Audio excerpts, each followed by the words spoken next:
असफल होने पर भगवान की शरणागति हुई और अपने प्रेम का उन्होंने भगवान को अपने प्रेम के संबंध के बारे में कहते हुए कि अगर मेरा आपके प्रति प्रेम है तो ये श्रमहीन हो जाए।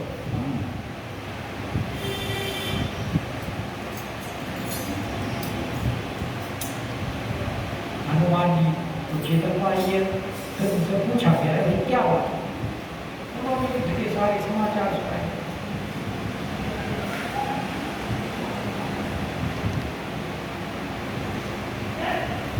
तो बहुत वहां विषाद किया भरतलाल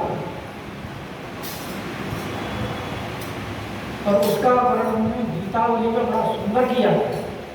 कल मैं आपको बता रहा था तो कल तो मेरे पास गीतावली पुस्तक थी नहीं, आज लेके आए, आज मैं इसीलिए लेकर के आया था। मेरा उसमें से कुछ प्रसंग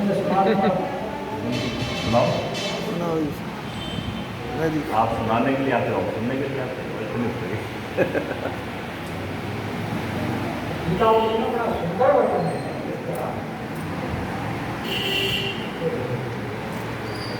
किताब की तो हमारी तरफ पुरानी होती है।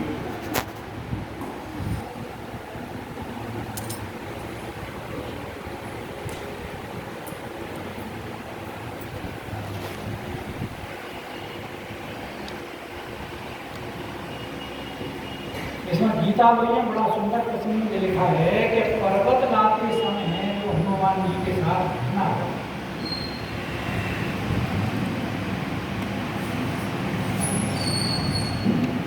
कि को तो कहीं कभी उधर लियो है, को तो कहीं कभी उधर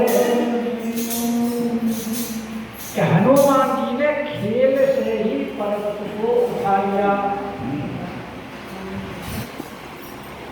और चलो नाभनाई माथ रघुनाथ,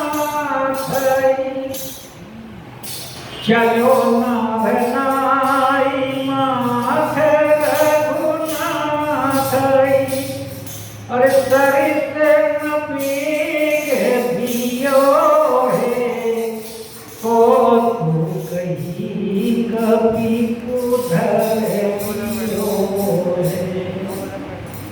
कि हनुमान जी ने खेल से ही पर्वत को उठा लिया और रघुनाथ जी को सिर नवा आकाश मार्ग से चल दिए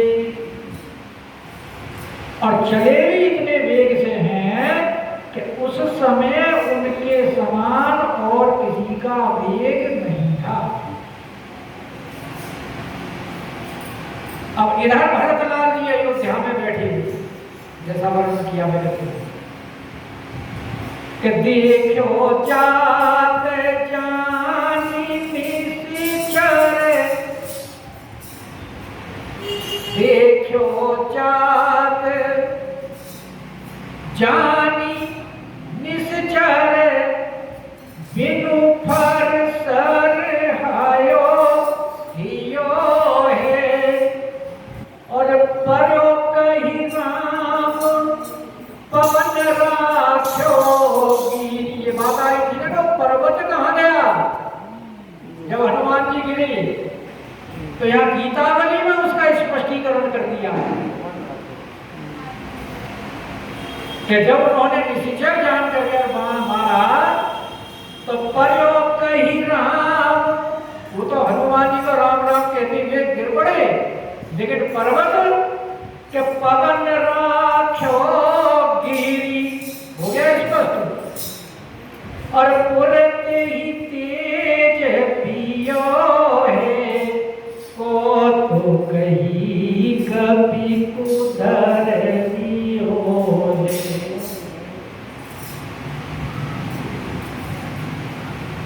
और जाई भरत भरी अंक भेटी निज। वो प्रसंग आ चुका है, भरत जी ने दौड़ करके उनको उठा लिया जाई भरत भरी अंक भेटी निज जीवन दान दियो है। और दुख लघु लखन मरम घायल सुनी दुख लघु लखन मरम घायल सुनी सुख बड़ो कीत जियो है। को कही कभी उधर जियो। तो भरत जी ने उनके मुख से राम राम सुन उनके समीप जा अपनी भुजाओं में भरकर उनका आलिंगन किया और उन्हें जीवन दान दिया। वो प्रसंग रामचरितमानस का कल आ गया कैसे जीवन दान। और लक्ष्मण जी मर्माहत हुए हैं। जब प्रसंग पूछा तो उन्होंने संक्षेप में सारा समाचार सुनाया तो उसमें बताया गया। तो लक्ष्मण जी मर्माहत में यह सुनकर तो उन्हें थोड़ा सा दुख हुआ, परंतु हनुमान जी को जीवित देखकर वे परम आनंदित हुए। भक्तापराध से प्रभु ने मुझे बचा लिया। और आया सुएताही स्वामी संकट उद। तो आज्ञा क्या है भरतलाल जी को? आपको अवधपुरी में रहना है। मांग मांग आय सुकर राजकाज बहुभान। सिंहासन के ऊपर प्रभु की पावड़ी बिठा रखी है और प्रभु की आज्ञा से वहां सारा राजकाज देख रहे हैं। तो यहाँ तुलसीदास जी लिखे आय सुकेतहि और स्वामी संकट। वहां स्वामी के ऊपर संकट है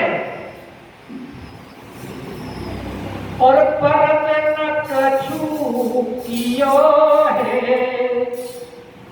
और भरत जी ने कुछ विचार किया परंतु उनसे कुछ करते नहीं बन रहा है। तो तुलसीदास बिदरो आकाश सो कैसे के जात सियो है। को कही कभी उधर सियो है।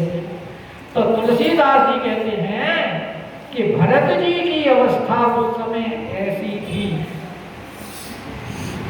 जैसे आकाश फट जाए तो उसे कैसे सिया जाए।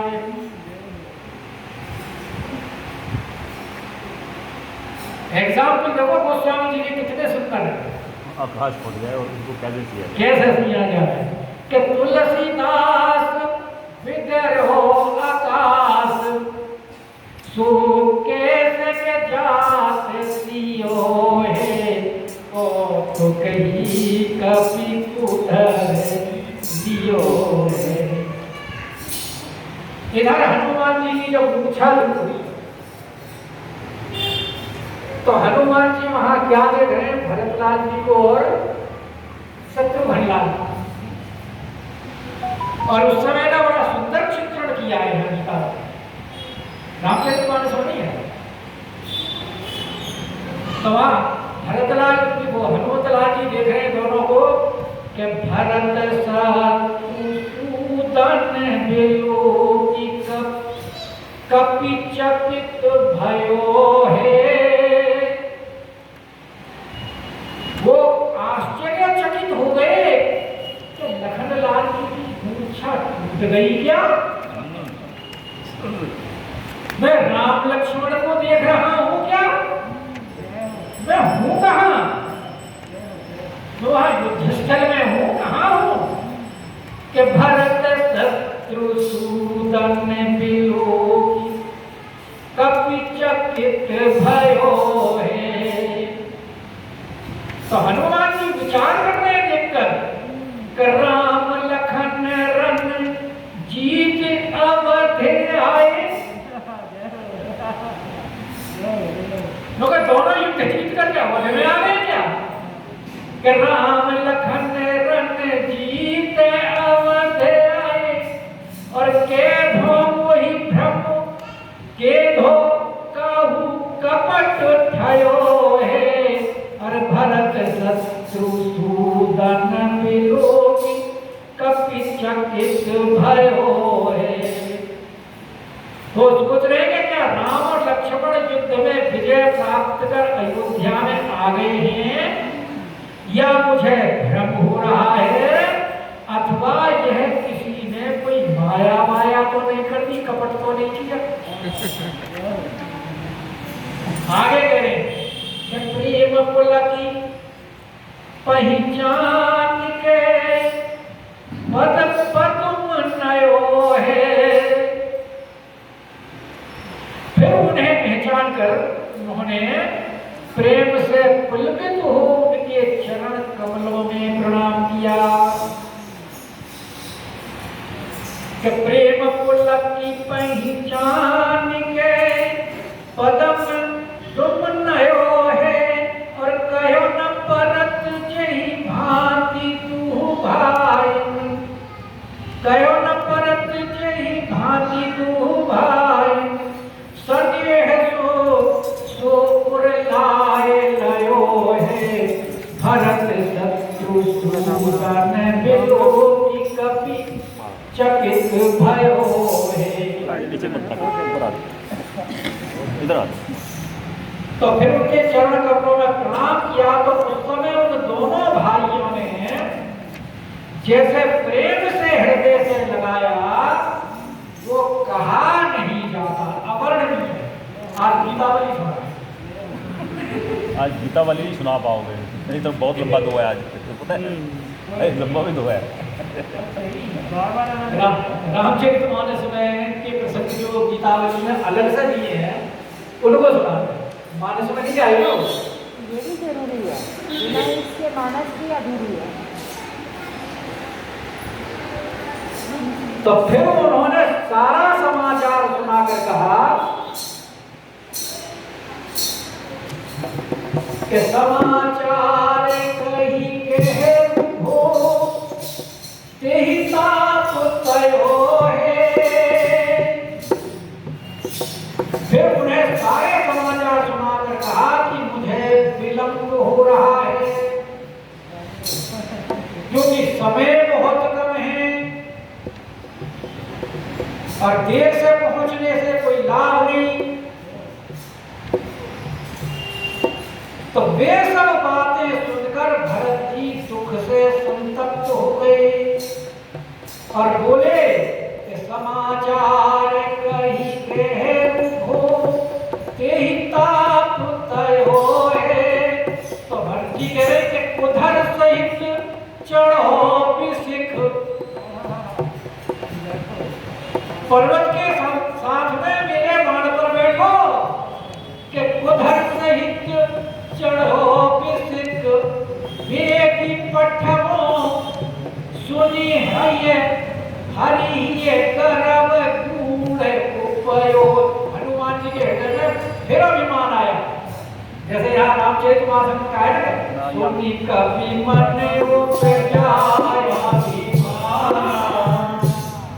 तो जब बातें सुनकर भरत जी दुख से संतप्त हुए, बोले कि तुम पर्वत सहित मेरे बाण पर चढ़ जाओ, मैं तुरंत ही तुम्हें रघुनाथ जी के पास भेज दूंगा।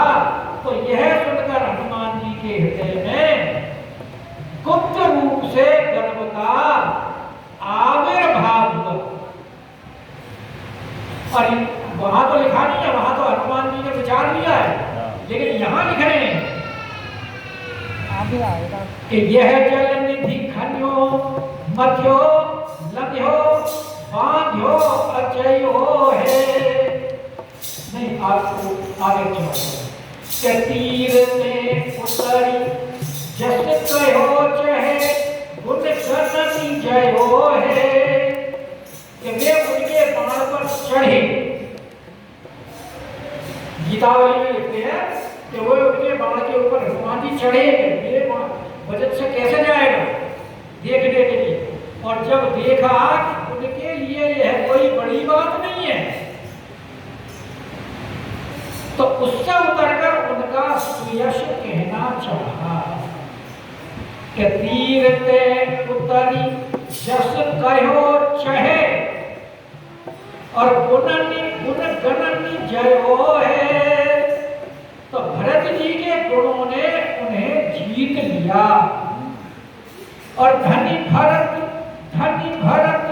करत भयो मगन मोहन रहो मन अनुराग रहो है। भरत शत्रुसूदन विलोकी कवि चकित भयो है। तो भरत जी धन्य हैं, भरत जी धन्य हैं। इस प्रकार के देखे प्रेम में मग्न होकर वो चुप रहे। आगे तो कहते हैं कि यह जल निधि खन्यो मध्यो लंघ्यो बांध्यो अचयो है। तुलसीदास जी कहते हैं कि इस समुद्र को तो सगर पुत्रों ने खोदा है। यह जल निधि खन्यो मध्यो लंघ्यो और नल नील ने बांधा है और अगस्त जी ने पिया है और देवता और दैत्यों ने मंथन किया है।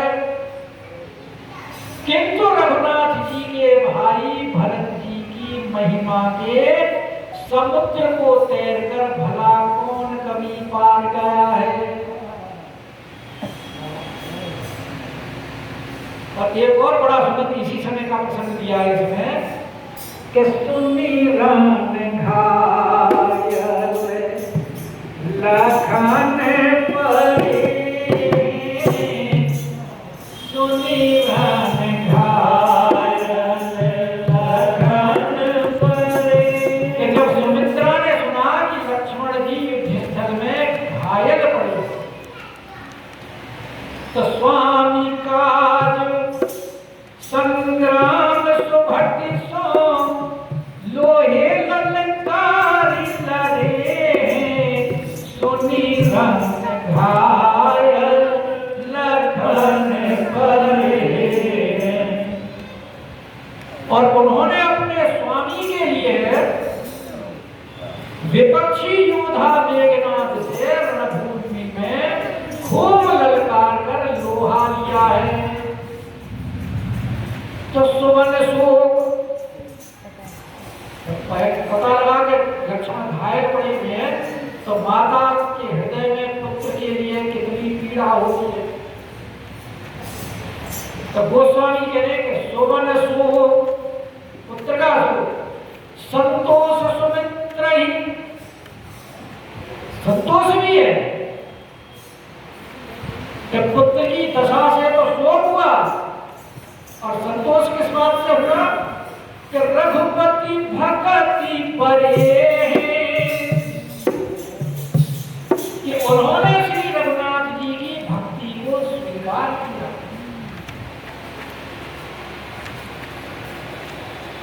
और उस दिन मैंने बताया ही था कि सोकुल धन्य उमासुर जगत पूज्य सुपुनी श्री रघुवीर परायण जे नर जगत विनीत जैनर उपज विनीत। और यहाँ भी उन्हें यही है कि सुवन शोक संतोष सुमित्र रघुपति भक्ति परे छिन छिन गात सुखाद छिनई छिन फुल सत होत हरे सुनी रन घायल लखन परे।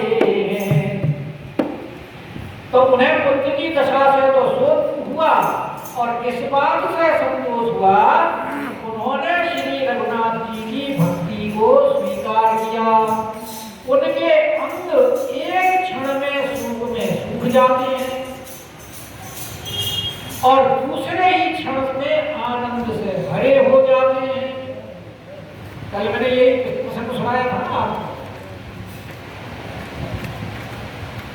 तो तब सुमित्रा ने नेत्रों में जल भरकर स्वभाव से ही हनुमान से कहा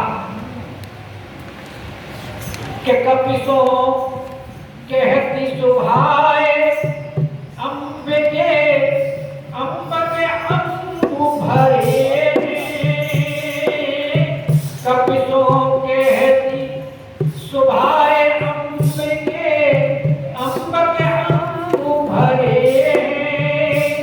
अरे रघुनंदन बिनु बंधु अवसर रघुनंदन बिनु बंधु अवसर जगपि धनु दुसरे सुनीरन घायल सखन परे। तो माता सुमित्रा ने नेत्रों में जल भरकर और स्वभाव से ही हनुमान जी से कहा कि राम जी को अवसर में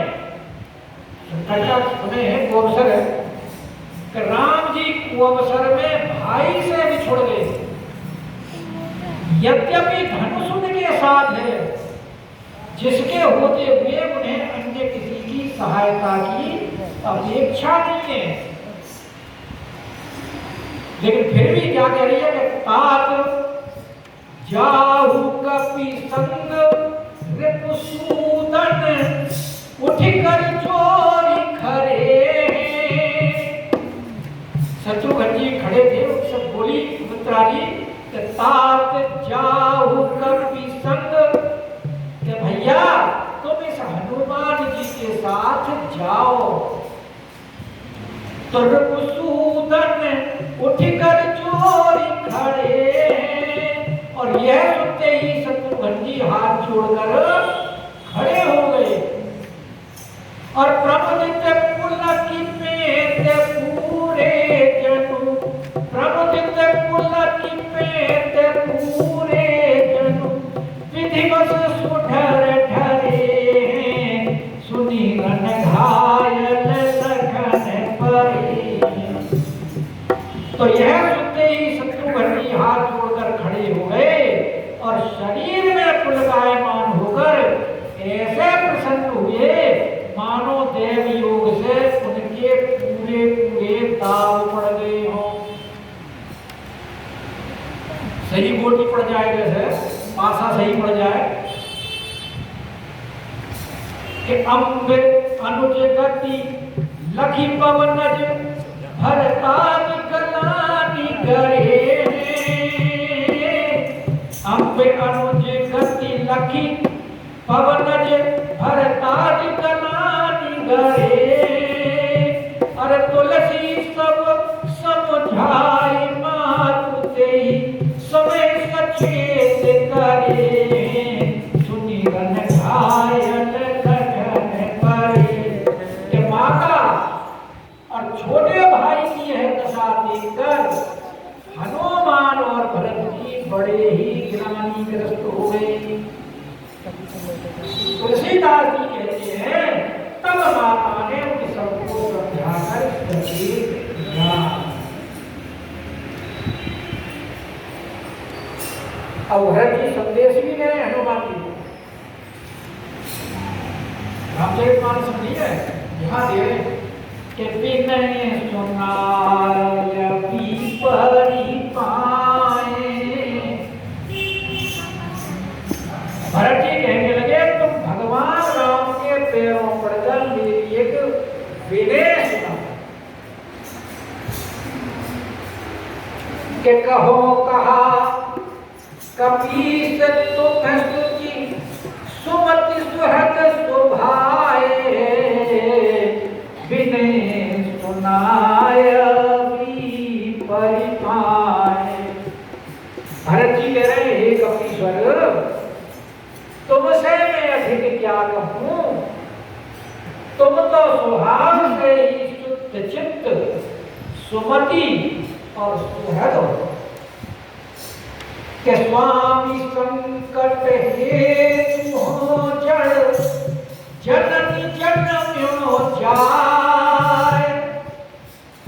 ये अयोध्या कांड वाला प्रसंग वहां को स्मरण करके ये बोल रहे हैं कि मुझ मूढ़ को मेरी माता ने प्रभु को कष्ट पहुंचाने के लिए व्यर्थ ही जन्म दिया है कि स्वामी संकट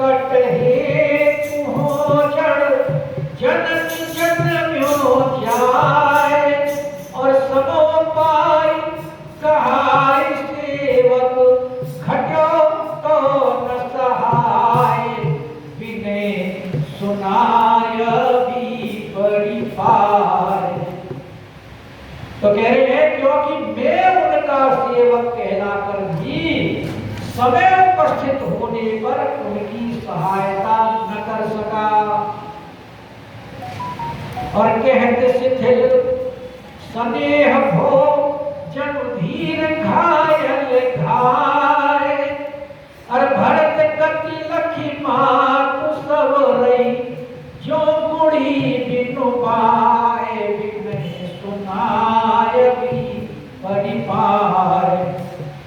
इस प्रकार कहते कहते वे स्नेह से शिथिल हो गए, जैसे कोई धीर पुरुष घाव से घायल हो जाने पर हो जाता है। तो भरत जी की यह दशा देखकर सब माताएं इस प्रकार रह गई जैसे वायु के बिना पतंग। के भेंट कही कही को कहो यो कठिन मानस माय। लाल लोने लखन सहित सुललित लागत नाय विनय सुनाय भी परिवार। तो कौशल्या जी बोली कि भैया राम से भेंट करके कहना कि तुम्हारी कठोर हृदया माता ने कहा है, हे लाल तुम्हारा नाम ललित लाल लक्ष्मण के सहित ही सुंदर मालूम होता है। अतः तुम्हारी शोभा लक्ष्मण के साथ ही लौट गई है। इसका दूसरा अर्थ है अगर लखन नहीं है तो तुम्हें भी आने की आवश्यकता नहीं है। कि देखी बंधु स्नेह अंग स्वभाव लखन कुठाए। अरे तपत तुलसी तर निद्रा सकु यही नए होताय विनय सुनाय भी परिवार। तो तुलसीदास जी कहते हैं इस प्रकार भाई का स्नेह, माता का स्वभाव और लक्ष्मण जी को मर्माहत देखकर सूर्य को भी त्रस्त करने वाले हनुमान जी इन तीनों नए कामों से अपने रहे। और भी इसको बड़े प्रसंग फिर सुनाएंगे। आज गीतावली में से इतना ही। गीतावली चलो आई लेके आया उसमें से, इसीलिए आज दीपावली में सामने क्या